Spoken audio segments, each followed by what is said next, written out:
George Soros को भारत की बड़ी चिंता है।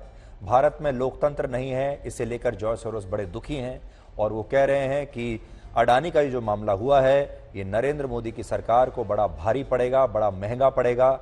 वो ये भी भविष्यवाणी कर रहे हैं कि 2024 में बीजेपी हार जाएगी और तब भारत में लोकतंत्र की बहाली होगी। अब अगर आप ध्यान से जॉर्ज सोरोस की बातें सुनेंगे तो आपको ऐसा लगेगा जैसे भारत का ही कोई विपक्षी नेता बात कर रहा हो। आपको ऐसा लगेगा जैसे कांग्रेस पार्टी का कोई नेता बात कर रहा हो। आपको ऐसा लगेगा जैसे ये कांग्रेस पार्टी की प्रेस कॉन्फ्रेंस हो रही है जिसमें मौजूदा सरकार पर आरोप लगाए जा रहे हैं। आपको ऐसा लगेगा। तो जॉर्ज सोरोस इतनी दूर बैठकर भारत के एक विपक्षी नेता की तरह बात क्यों कर रहे हैं? अब आपको यह बताते हैं कि जॉर्ज सोरोस कौन है। और आज जॉर्ज सोरोस की यह कहानी आप सबको बहुत ध्यान से सुननी चाहिए, क्योंकि इस कहानी का हिस्सा आप भी हैं।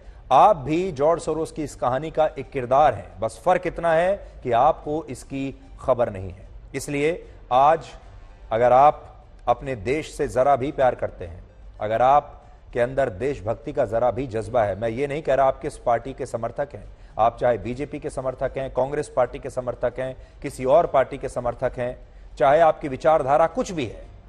हम ये नहीं कहते कि देशभक्त होने के लिए आपको किसी खास पार्टी की विचारधारा की आवश्यकता है। आप किसी भी विचारधारा के हो सकते हैं, तब भी अपने देश से प्यार कर सकते हैं। तो पहली कंडीशन ये है कि अगर आपको अपने देश की चिंता है तो अब जो मैं आपको बताने वाला हूं उस बात को बहुत ध्यान से सुनिएगा। 92 वर्ष के जॉर्ज सोरोस अमेरिका की मशहूर इन्वेस्टमेंट मैनेजमेंट कंपनी जिसका नाम है सोरोस फंड मैनेजमेंट LLC, इस कंपनी के फाउंडर हैं और आज की तारीख में उनकी कुल नेटवर्थ है 8.5 बिलियन US डॉलर्स, यानी 70,418 करोड़ रुपए। यानी इस आदमी की जो नेटवर्थ है 70,000 करोड़ का आदमी है। ये काफी पैसे वाला है, ये तो आप समझ गए होंगे। अब बड़ी बात यह है कि जॉर्ज सोरोस की ताकत उनका ये पैसा नहीं है, बल्कि उनकी ताकत है उनका वो NGO, उनकी वो फाउंडेशन जिसकी मदद से वो बहुत सारे देशों को पहले भी अस्थिर कर चुके हैं। और पिछले कुछ वर्षों से जॉर्ज सोरोस के निशाने पर हमारा देश भारत है। और जॉर्ज सोरोस के इस NGO का नाम है ओपन सोसाइटी फाउंडेशंस, जिसकी स्थापना वर्ष 1993 में हुई थी और भारत में इस NGO का प्रवेश हुआ वर्ष 1999 में। इसलिए इस कहानी को ध्यान से सुनिएगा और देखिएगा कि इस कहानी में, हमारी और आपकी इस कहानी में, जॉर्ज सोरोस की एंट्री कब हुई। जॉर्ज सोरोस की ओपन सोसाइटी फाउंडेशंस की एंट्री होती है 1999 में हमारे और आपके जीवन में।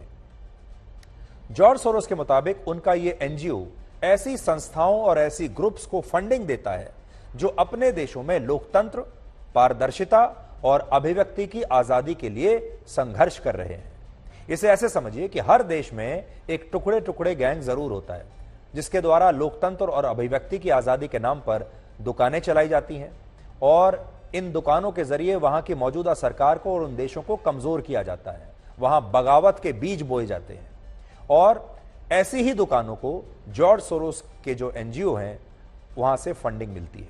और यह बात इसलिए बहुत महत्वपूर्ण हो जाती है क्योंकि यह NGO सिर्फ कुछ देशों में काम नहीं करता, बल्कि इस समय भारत समेत दुनिया के 70 देशों में जॉर्ज सोरोस के इस NGO के ऑपरेशंस हैं। 70 देशों में जड़ें जमा चुका है ये NGO।